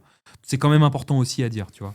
Voilà. Et en plus, je te dirais, à la fin de la journée, une fois que tu as une journée bien remplie avec ce que tu aimes, avec les gens que tu aimes, etc., c'est d'avoir une routine du soir. Tu en parles beaucoup de la routine du matin, il faut aussi une Hmm. routine du soir qui te permette de faire une transition progressive vers le sommeil. Voilà. Très bien. Et du coup, la routine, pour la dire en clair. Du soir. Alors, la routine, donc, en fait, cette routine du soir, elle doit maîtriser ce qu'on appelle les synchroniseurs circadiens. Les synchroniseurs circadiens, c'est tous les éléments externes qui vont avoir une influence sur ton état de veille ou de sommeil. Je dis de veille ou de sommeil parce que ce qui gêne ton sommeil favorise l'éveil et inversement. Donc, si ça favorise l'éveil, c'est-à-dire que tu as tout intérêt à les avoir en journée pour Hmm. avoir un bon niveau d'énergie Ouais. et inversement la nuit. Tout à fait. Donc, par exemple, le plus connu, parce que le plus important, c'est la lumière. Est-ce que tu dormirais dans une chambre allumée? Non. Pourquoi? Parce que ça gêne ton sommeil. Et à l'inverse, moi, j'arrive chez des gens, mais toujours avec SOS médecin, tu rencontres beaucoup de choses, tu te rends compte de la Mais- réalité des gens. Alors, juste, c'est ça que je trouve extrêmement intéressant, c'est que toi, on peut difficilement aller plus sur le terrain que ce que tu fais, parce que tu vois, c'est pas comme quand tu reçois au cabinet, voilà, la personne, elle te parle de sa vie, etc. Mais tu vois pas ce qu'il y a chez elle. Et Exactement. en fait, tu vas chez elle, et on en discutait récemment, que tu me disais, en fait, le truc, c'est qu'il faut vraiment se remettre dans le contexte de certaines personnes où, en fait, il y a toutes les pires choses qui sont alignées, tu vois. Donc, elles fument dans un endroit qui est fermé, qui est jamais aéré, elles vivent dans le noir, elles mangent ou elles mangent pas, tu vois. Elles s'hydratent pas, elles ont des énormes migraines, bon, souvent migraines. On s'aperçoit qu'une des causes, c'est un manque d'hydratation, quoi, tu vois. Et c'est un enchaînement de choses, mais en fait, que tu peux voir uniquement quand tu vas dans leur réalité, chez eux. Et ça, c'est vraiment ce que tu fais. Et je trouve ça vraiment génial, quoi. Ouais, complètement. Et en fait, ça te permet justement de concevoir la réalité autrement. Ça veut dire que, tu sais, on dit qu'on est la moyenne des 5 personnes qu'on fréquente le plus, et en fait, tu vas mouler ta réalité autour. Merci. Tu vas mouler ta réalité autour des gens qui t'entourent, de comment t'es toi, de ta famille, de comment t'as été éduqué. Or, la réalité est probablement différente. Tu sais, sur Instagram, récemment, j'ai fait un sondage, si tu veux, en disant c'est quoi pour vous les 7 clés de la longévité? Alors, j'ai pris le chiffre 7, il y en a plus que ça pour. Voilà. Ouais, Il n'y en a pas un qui m'a dit ne pas fumer. Parce que c'était tellement évident pour eux qu'ils y pensaient c'est pas. Moi, tellement évident pour moi, nous. quand je réfléchis, si tu veux, ça me demande un effort de dire bah oui, il faut pas fumer, tu vois. Et en fait, quand tu vas chez les gens, tu te rends compte, comme tu disais, qu'en fait, ils vivent mais littéralement dans un aquarium de fumée. Je reste, tu vois, peu de temps chez eux. Quand je ressors, j'ai l'odeur du tabac à tel point que des fois, je dois rentrer chez moi. Je supporte pas ça. Je dois rentrer chez moi pour changer de vêtements. T'imagines? Je fais un trajet juste pour rentrer chez moi, changer de vêtements, pour continuer ma journée de travail. Chez ces gens-là, ça n'a aucun sens en fait de leur dire dors bien, Exactement, ouais. fais attention à comment tu manges. Ouais, va faire de la muscu, c'est pas grave. Non, non, non. On va au Non, plus non. important. Aère. Ouvre la Ouvre la fenêtre. porte. Voilà, aère, ouvre la porte, ça va mettre de la lumière et ça va changer ton air, tu vois. Et c'est pour ça que, donc, je le disais, voilà, que la gestion en fait, de la qualité de l'air chez soi, c'est le facteur santé numéro un.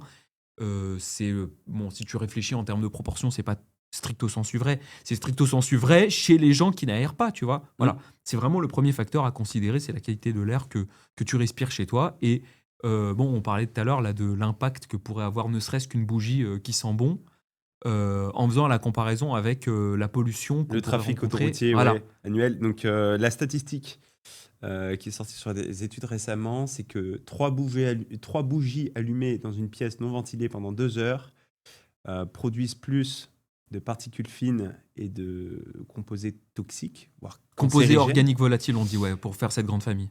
par rapport au trafic autoroutier annuel. Ouais. Mais je suis pas surpris. Mais je suis pas surpris parce que il suffit que tu sois dans un embouteillage et que tu ouvres la fenêtre. Bon, ça sent pas très bon, mais tu vois, genre c'est respirable. Quand tu vas chez gens chez qui je te parle, mais c'est irrespirable. C'est tellement irrespirable que Mm. moi je me demande comment ils font pour pas s'en rendre compte. Parce qu'il y a bien un moment où tu sors chez toi, ne serait-ce que pour aller faire les courses, et où tu te rends compte du changement de climat. Ouais, Tu sais, du c'est comme delta quand quand tu tu dis. rentres dans une pièce, Je veux dire, rien que la tu sens que c'est température, peu tu vois, tu te oxygéné, changes. quoi. Ah, il fait chaud, il fait froid. Bah, c'est pareil avec l'air, en fait. Tu vois, tu Ouais, te rends tout à compte, fait. ah, il a l'air lourd. Tu vois. Potentiellement, on a une accoutumance et je pense que c'est en particulier le cas pour les fumeurs. Tu vois, c'est qu'ils C'est fument, probablement ça le leur cas. fait rien.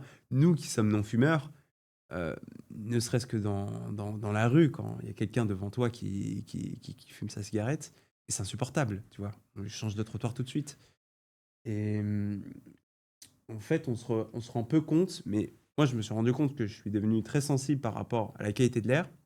Enfin, ça, c'est comment je ressens la qualité de l'air d'une pièce, parce que j'en ai conscience. Je pense que c'est parce que on a conscience, on connaît le sujet, peut-être un peu en profondeur aussi de tous les effets néfastes que ça peut occurer sur notre corps, que finalement, quand on rentre dans une pièce, on sent que l'air il est un peu renfermé, on sent que ça n'a Ouais, pas été ouvert. ouais, On se dit, vas-y, on ouvre la fenêtre, ou alors je pars, tu vois.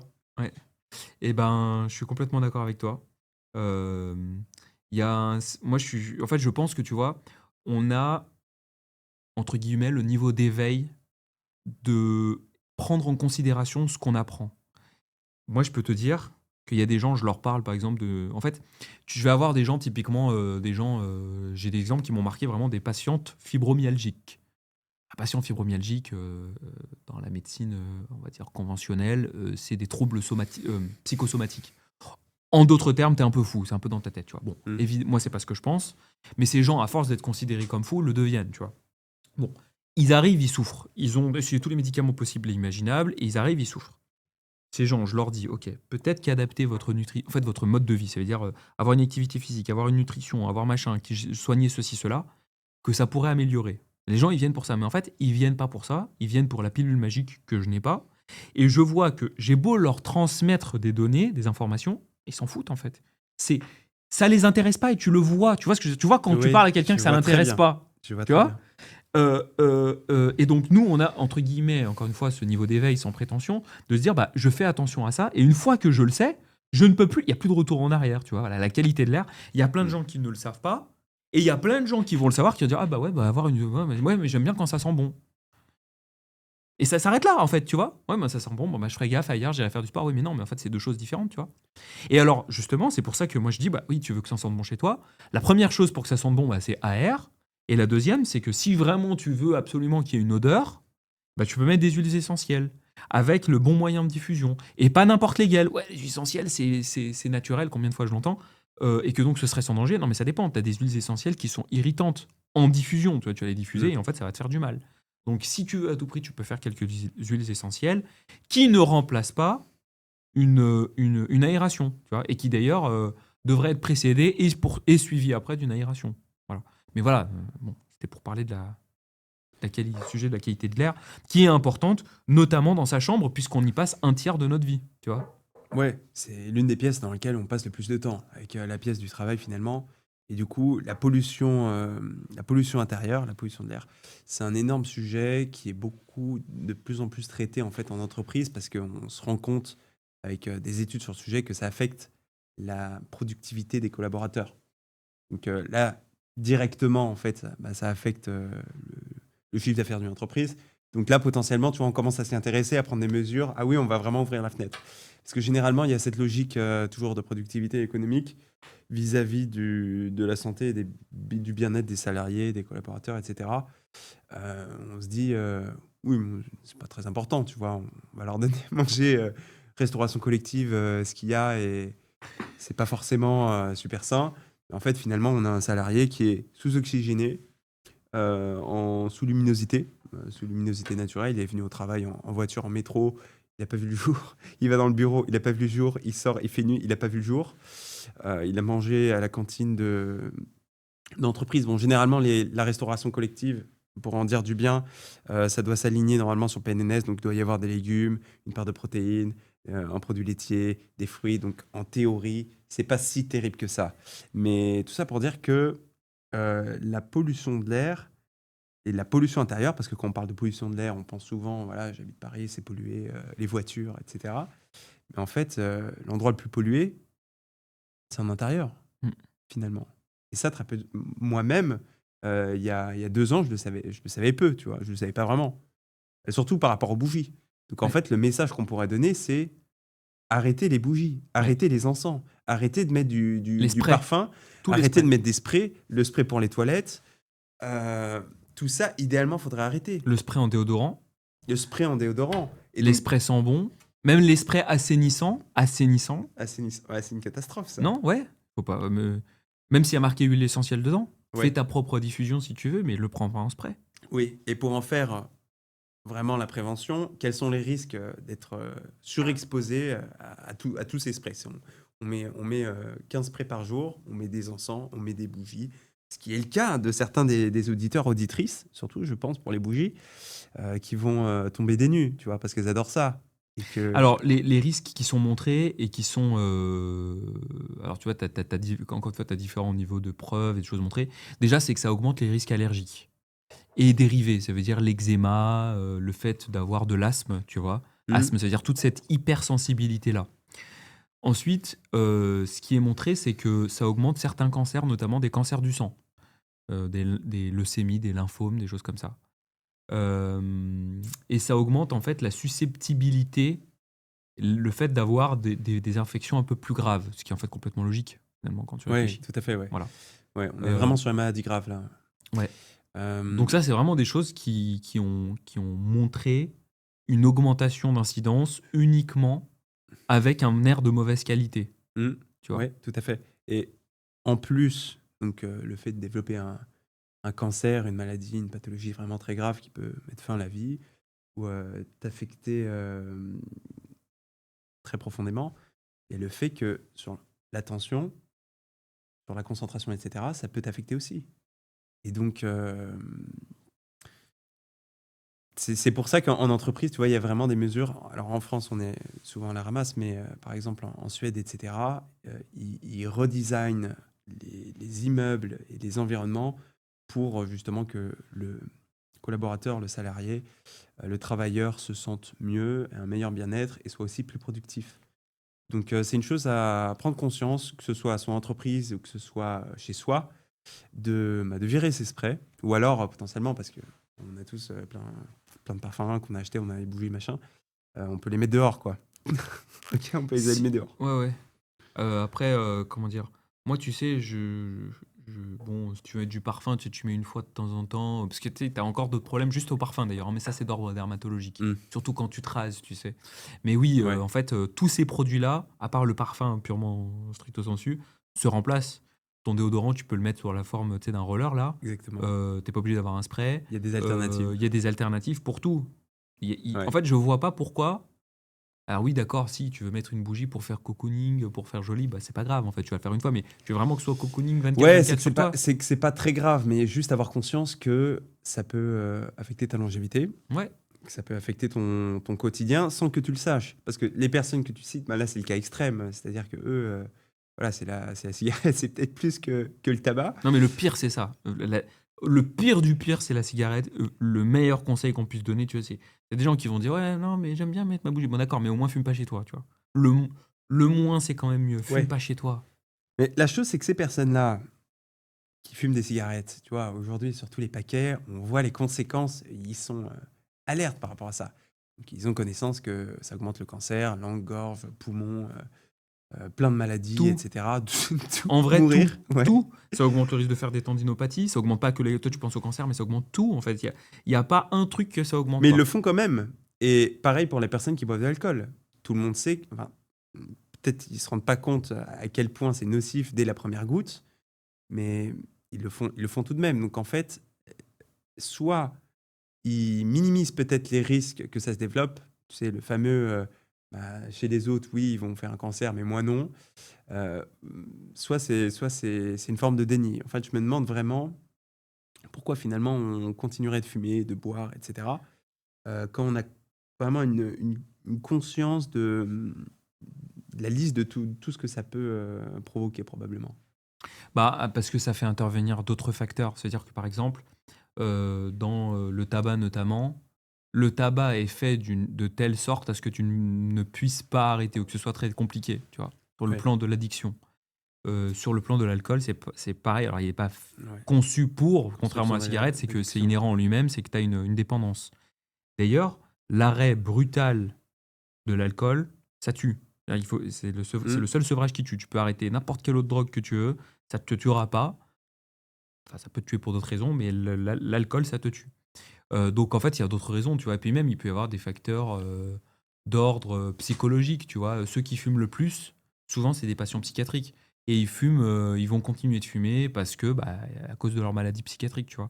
Donc, il y a d'autres raisons. Je veux dire, en fait, sur ce sujet-là, et c'est dommage, c'est pas, et c'est vrai pour toutes les autres choses, si tu fais Mm. attention, c'est pas juste le fait d'avoir conscience que c'est mauvais pour toi qui fait que tu vas continuer ou pas. Voilà. Après, l'alcool, tu vois, c'est un truc implanté sur le plan social, notamment encore plus que la cigarette, en disant, bah voilà, Surtout en France. surtout en France, ouais, ouais, où il y a vraiment une culture autour de ça.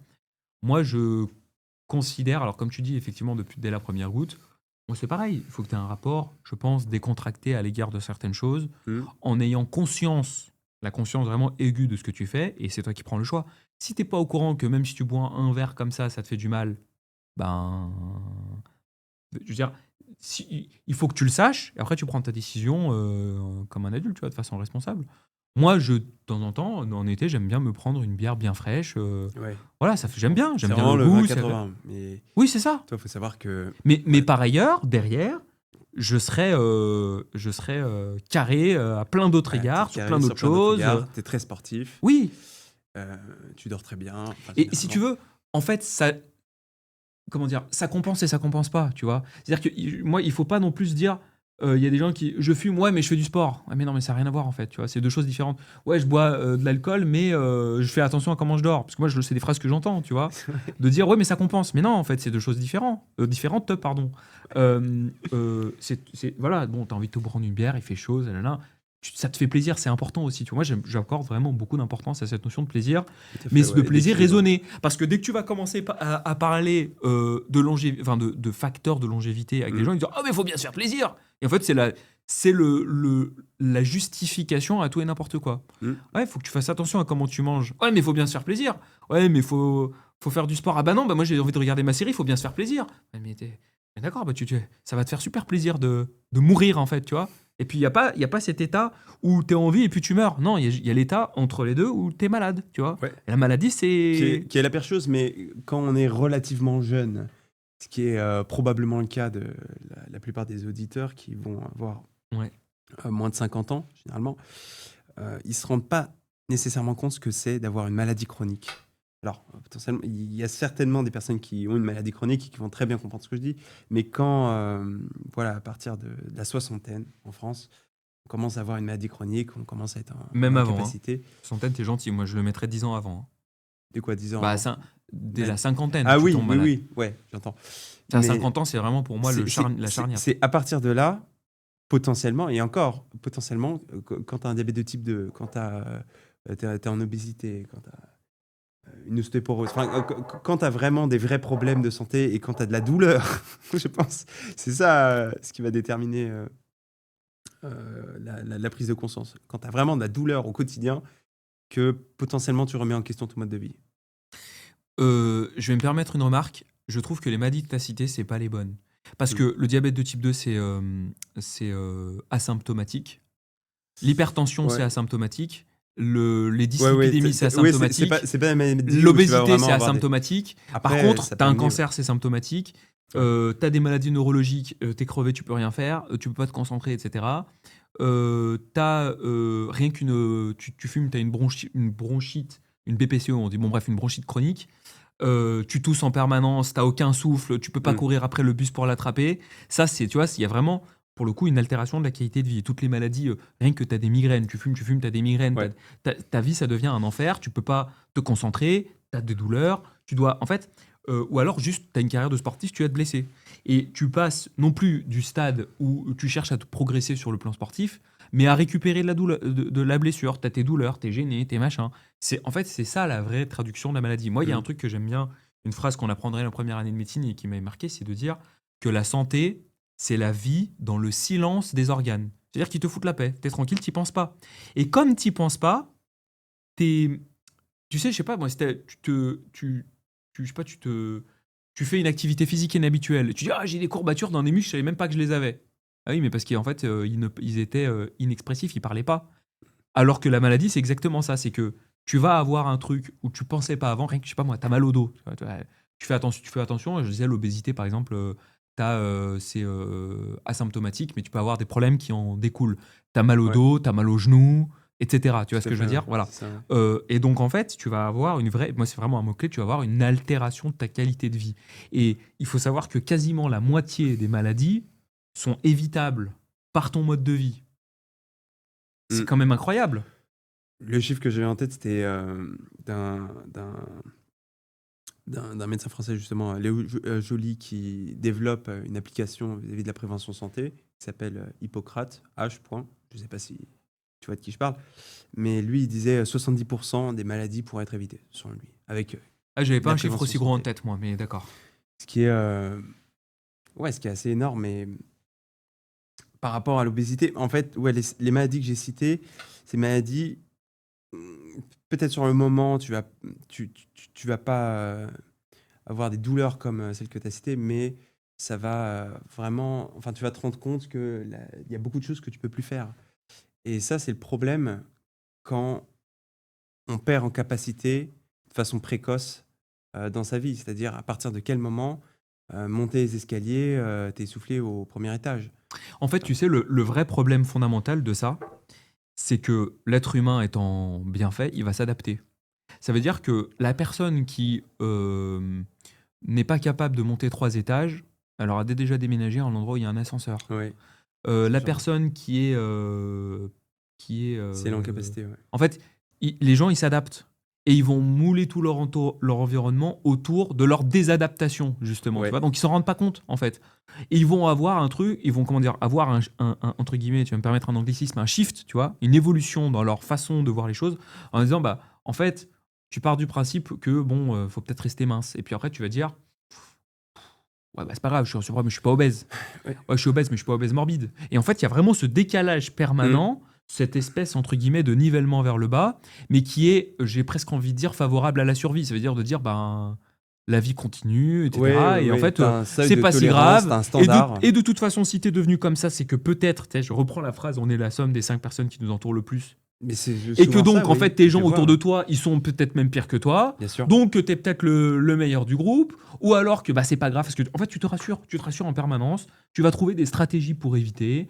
Et puis, en fait, finalement, ceux qui vont un petit peu essayer de te faire prendre conscience des choses, bah, c'est un peu des emmerdeurs, tu vois. Et ça, Mm. c'est vraiment la vérité, enfin, la réalité que j'ai, moi, en tant que médecin. C'est pour ça que j'essaye vraiment de faire attention à la forme que j'adopte et à notamment essayer d'inculquer la notion de souplesse. Quand tu entends les gens sur les réseaux, tu vois, t'écoutes, comment il s'appelle là, le mec Brian Johnson? Ouais, non, pas Brian Johnson, le mec qui te dit si tu fais pas un ultra trail par jour, j'exagère, hein, David Goggins. David Goggins, Oui. voilà. David Goggins, c'est exactement le discours qu'il faut pas avoir auprès des gens comme ça. Parce que c'est quelqu'un de bien pour te motiver si tant est que tu es déjà dans le rail de la performance, tu vois, ou de la longévité. Mm. Quoique lui, il n'est pas dans la longévité, dans la Du tout. performance. Voilà. Mais chez d'autres personnes, au contraire, il faut commencer à leur dire il faut commencer quelque part, tu vois. Mieux est l'ennemi du bien. Nanana, allez, un petit peu, c'est mieux que rien, Mm. etc. La mini-habitude, tu vois, plutôt que la rigidité, que le dogmatisme, tu vois. Ça dépend vraiment des personnes. Même si on part de très loin, enfin, moi je le vois avec. Enfin, de toute façon, tu dois toujours accorder ton discours par rapport à la personne pour qu'elle ait ce shift mental, pour moi, qui est peut-être l'une des plus grandes compétences, et réussir à faire prendre conscience à la personne, mais surtout à changer sa vie. Donc, après une consultation pour toi ou lors d'un coaching, qu'elle arrive à mettre en place des actions pour changer d'état. Et il y a des personnes, moi je le vois, c'est plus les hommes, anciens sportifs, etc., qui aiment plutôt le discours plus rigide. Et les femmes potentiellement un petit peu plus Je suis d'accord avec toi. souples.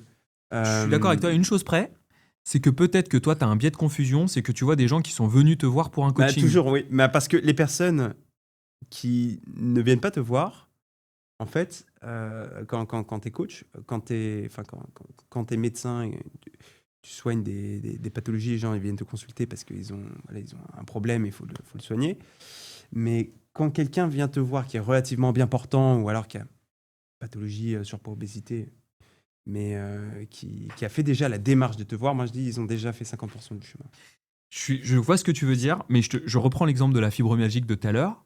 Tu sais, toi, tu es peut-être pareil dans l'environnement, en fait, comme moi, de dire, ben, on va essayer d'avoir des médicaments aussi peu que possible. Mais la majorité des gens, ils veulent en faire le moins possible et Exactement. avoir la pilule magique qui soigne tout. D'ailleurs, c'est ce que je leur dis vis-à-vis du sommeil. Si je te pose une question, Tristan, et je te dis, tu serais prêt à payer combien si je te disais, tu as un complément qui va te faire paraître plus beau gosse, être plus musclé, plus sec, plus d'énergie, moins de fatigue, tu auras une plus belle peau, tu seras plus charismatique, tu auras moins de maladies, tu serais prêt à payer combien pour ça? Bah, ce truc, en fait, c'est le sommeil. Oui. Tu vois, et c'est gratuit. Et tout ce que tu as à faire, justement, entre guillemets, c'est rien faire. C'est juste t'allonger dans le lit et dormir. C'est quand même incroyable. Et d'ailleurs, je voulais rebondir aussi sur un autre truc que tu as dit tout à l'heure. Tu as parlé de la gestion de la qualité de l'air dans les entreprises. Et en fait, ça, c'est aussi mis en place dans les grandes entreprises vis-à-vis de la sieste. Parce qu'ils ont constaté que le manque de sommeil, c'était préjudiciable sur le plan financier. Ouais, Et tout que à si fait, tu ouais. faisais dormir les gens en leur permettant de faire des siestes et d'avoir un truc plus libre, notamment, ça c'est surtout à l'américaine, en fait, ça se ressent littéralement sur le chiffre d'affaires. Tu vois. Ouais, on le voit en Asie, moi, je pense au Japon, je suis japonais d'origine, et aussi en Chine, où il y a beaucoup plus euh, de valorisation vis-à-vis de la sieste, que ce soit dans les études, et même pour les études de très haut niveau, ou dans le travail. Parce qu'on sait que en termes de performance, ça peut se répercuter économiquement. Après, ça dépend de la stratégie, hein. Tu vois, par exemple, moi, j'ai eu écho qu'en banque, par exemple, c'était une toute autre stratégie où on va essorer au maximum les employés jusqu'au burn-out. Et puis après, on a un turnover de toute façon avec des nouveaux employés.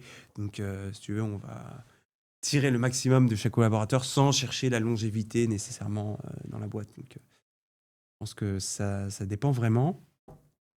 En termes de productivité, parce que, bon, la santé, pourquoi finalement on veut être en bonne santé?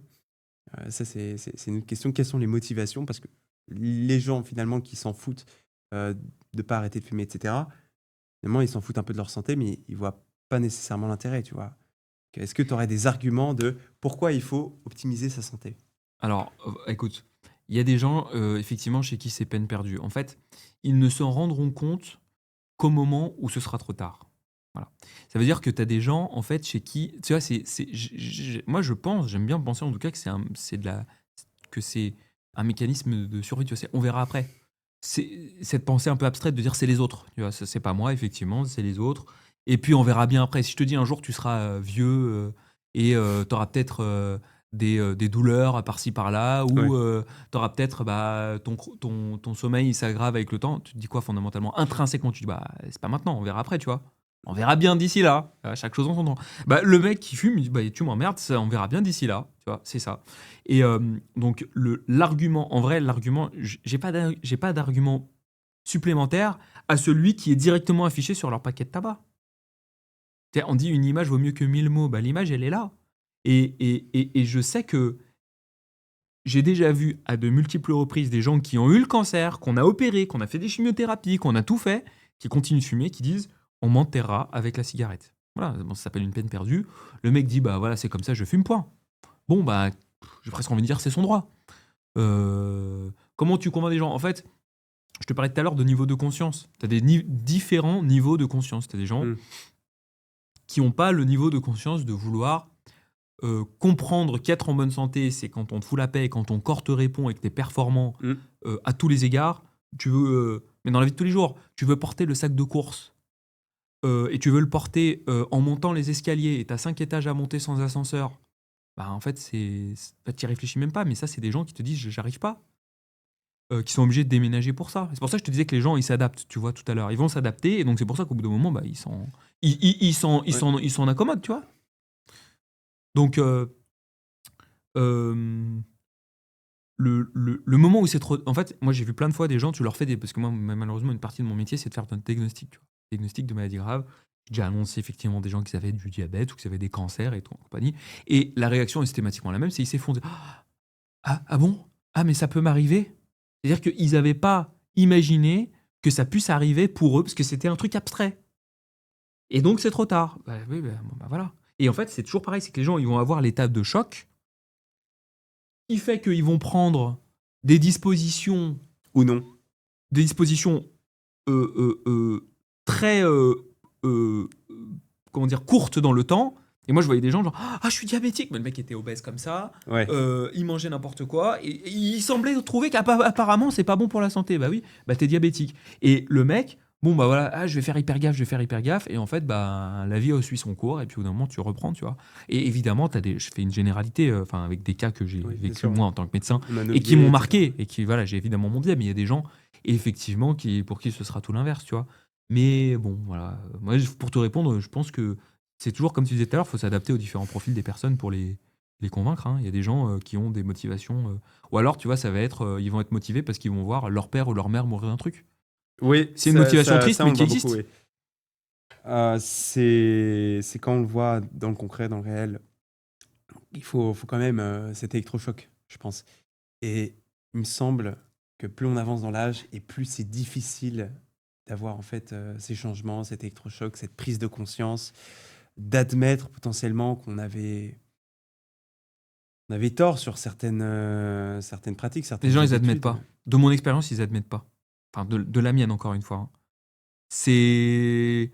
Tu sais, la question de la responsabilité individuelle, elle est. C'est la faute de tout le monde, c'est la faute du système, c'est la faute des industries du tabac qui m'ont forcé qui Ouais. m'ont influencé dans mon jugement, c'est la faute de tout le monde, c'est jamais ta faute, tu vois. Voilà. Et d'ailleurs, ce que tu dis, c'est intéressant parce que moi, c'est exactement ce que j'essaye de dire aux gens. Je dis, mais pour l'instant, j'ai pas besoin de faire gaffe à ma nutrition, je suis mince. Oui, d'accord, mais tu penses que tu vas vraiment changer à 50 ans? Tu vas rien changer à 50 ans, tes comportements, ils seront figés. Ouais, c'est pas parce qu'on est mince qu'on est nécessairement en top santé Mais ça, c'est métaboliquement. déjà contre-intuitif. Je suis complètement d'accord avec toi. Je suis complètement d'accord avec toi, mais je parle avec des choses, tu sais, les gens, encore une fois, ils ont besoin d'images, ils ont besoin de dire, bah, oui, mais je vais manger de façon à rester mince, parce que, bon, au bout d'un moment, si tu manges n'importe quoi, tu prends du poids. C'est pas vrai pour tout le monde, mais quand Ouais. même, tu vois. Tu Mais je prends suis du d'accord avec toi, poids tu peux avoir resté mince tout en étant... et en plus, tu as un poids qui est pas forcément qualitatif. Même si tu es en dessous de l'IMC 25, donc l'IMC du surpoids, en fait, moi je l'ai vu avec certaines personnes, c'est que ils n'ont pas un pet de muscle, ils sont tout flasques, tout gras. Et oui, le poids est relativement bon, mais il faut comprendre, faut bien comprendre que dans la longévité, quand on passe vers le troisième âge, c'est très mauvais d'arriver en état de maigreur. Là, on donne pas cher pour ta peau parce que le capital musculaire il diminue d'année en année et que en fait, à un moment, bah, quand tu as plus de muscle, c'est fin du jeu. Quand tu as plus suffisamment de muscle, bah là, je peux pas me relever de ma chaise, tu vois. Mais ça, c'est dramatique. Et ça, en fait, on y pense. Alors, c'est dramatique, mais c'est pas forcément trop tard parce que on peut faire du renforcement progressif et une personne même qui est très âgée, qui a 85 ans, qui a une sarcopénie, qui est atrophiée musculairement et qui peut plus trop bouger, bah, si elle arrive à suivre un coach qui lui fait faire du renforcement musculaire, on va changer la nutrition, augmenter potentiellement les apports protéiques. Là, on peut voir des améliorations, mais le mieux, c'est d'entrer, enfin, c'est d'avancer dans l'âge avec la meilleure santé possible, parce que le capital, naturellement, en fait, il va tendre à diminuer quoi, à partir d'un certain âge, quand on est adulte. Ouais, je suis totalement d'accord avec toi. Mais ces changements de comportement, ils sont plus difficiles à passer un certain âge. Et Ouais, en fait, pour moi, comme je te dis, tu as le côté d'initier un comportement et tu as aussi le versant un peu épigénétique. Ça veut dire que exactement. si tu vas faire de l'activité physique, mais que bon, tu vas la perdre, pardon, tu vas te construire une masse musculaire et que tu vas le perdre progressivement avec le temps parce que, bah, je sais pas, tu as eu des enfants, donc tu n'as pas réussi à maintenir cette masse musculaire, etc., ce sera plus facile de la retrouver par la suite grâce à cette Bien sûr. épigénétique comparativement à si tu l'avais jamais fait avant. D'où le fait que ça ne sert pas à rien de développer un physique, développer une musculature, parce que le capital qu'on aura développé, même si derrière on perd tout, d'ailleurs, ça va pas se transformer en graisse, petite parenthèse, eh bien, construire du muscle, franchement, c'est compliqué. franchement, ça demande de l'effort, ça demande une surcharge mécanique, ça demande des apports protéiques, ça demande un bon sommeil, ça demande de la récupération, ça demande de la structure, etc. C'est un investissement. Mais une fois qu'on a construit ça, même si après on mange moins, on s'entraîne moins, etc., on perd, pour le récupérer, ça va être beaucoup plus facile. C'est comme, je vais pas faire des parallèles foireux du genre, c'est comme avec les études, quand on a fait une prépa, après on a une capacité de travail, de concentration, etc. C'est un peu vrai. Mais ce que je veux dire, c'est que, voilà, toutes les excuses de, oui, mais faire de la muscu, bah, ça sert à rien. Quand je vais prendre de l'âge, ça va se transformer en gras ou je vais le perdre parce que je vois ça, tu vois. Nous, on fait du sport sérieusement. On voit que les personnes âgées, il y en a, ils ont toute leur tête, ils bougent bien à 90, 95 ans, mais il n'y en a aucun qui peut être hyper baraqué sur scène, faire du bodybuilding, tu vois. Euh, donc ça peut affecter la motivation, mais faut bien comprendre le jeu auquel on joue et qu'est-ce qu'on va chercher, ça, surtout. Est-ce que on veut juste être plus beau, peut-être plaire au sexe opposé ou au même sexe selon ses préférences? Bon, dans ce cas-là, moi, ce que j'observe, c'est que la motivation, elle est courte, tu vois, elle s'étale peu dans le temps. Et quand c'est une cause qui est plus profonde, qui est plus personnelle, et c'est chercher son pourquoi quelque part. Et bien là, c'est durable et là, on a envie de progresser et même quand c'est dur, même quand il y a pas tout qui est aligné, on continue, on lâche pas.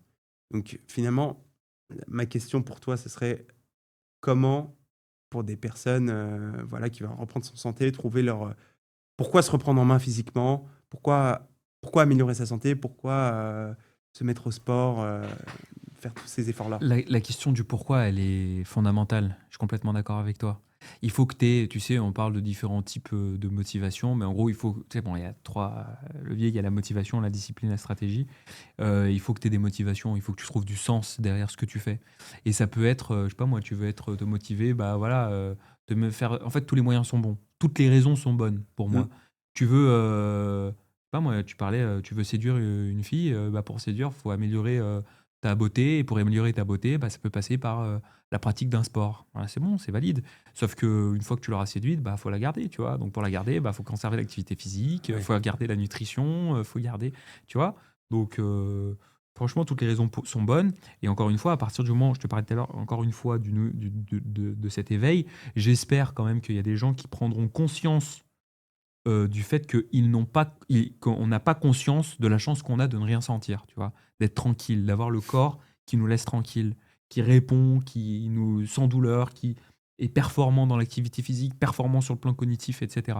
Ça, c'est vraiment quelque chose. Si il y a des gens qui ont pu, grâce à ça, tu vois, prendre conscience de ça, et que donc il faut s'entourer de tous les leviers de la longévité pour pouvoir conserver le fait d'avoir la paix, bah franchement, tant mieux.